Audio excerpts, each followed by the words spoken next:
Hello, and welcome to Think About It. Today on Think About It, we launch a new venture, our investigative arm, trying to find out the actual truth of what transpired in Benghazi, the death of an ambassador and 3 others serving our nation abroad, while apparently they were requesting additional assistance which was denied to them. Neither the president nor the vice president have sat down to accurately and honestly answer questions, but they have referred us to their public relations firm, which oddly enough is based in Hong Kong. So with that in mind, we turn our attention to our guest, Mr. Nathan Thurm. Mr. Thurm, I open our interview with you by asking this simple question. Is there a conspiracy to cover up the Benghazi debacle? So what are you saying? What I'm saying is there a conspiracy to cover up the Benghazi debacle? You're just saying that to get a higher rating on your TV show. Ratings? You think this is about ratings? Have you seen how many views we get on YouTube? This is definitely not about ratings. Just answer the question. I don't know what you're talking about. It's so funny that you say that. Sir, you're ducking us yet again.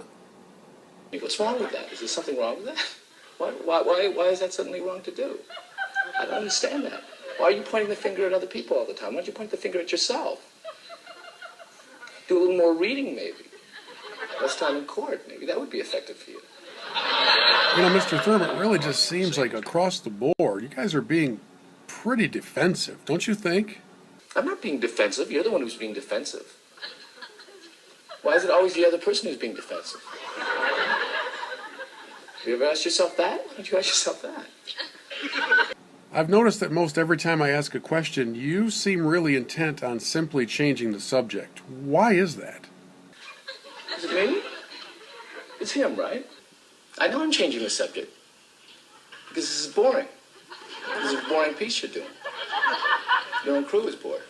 I can tell. It's your 3rd trip to Hong Kong this year. It's very boring stuff you're doing.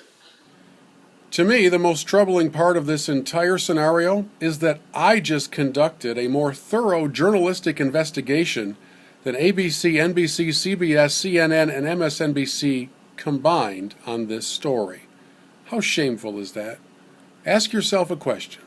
How different would it all be if the current occupant of the Oval Office was named George W. Bush instead of Barack Hussein Obama? Americans are dead, my friends, and it's more than just collateral damage. It's more than just a mix-up in communication. There's a deeper, darker story here that makes Watergate look like a trip to the amusement park.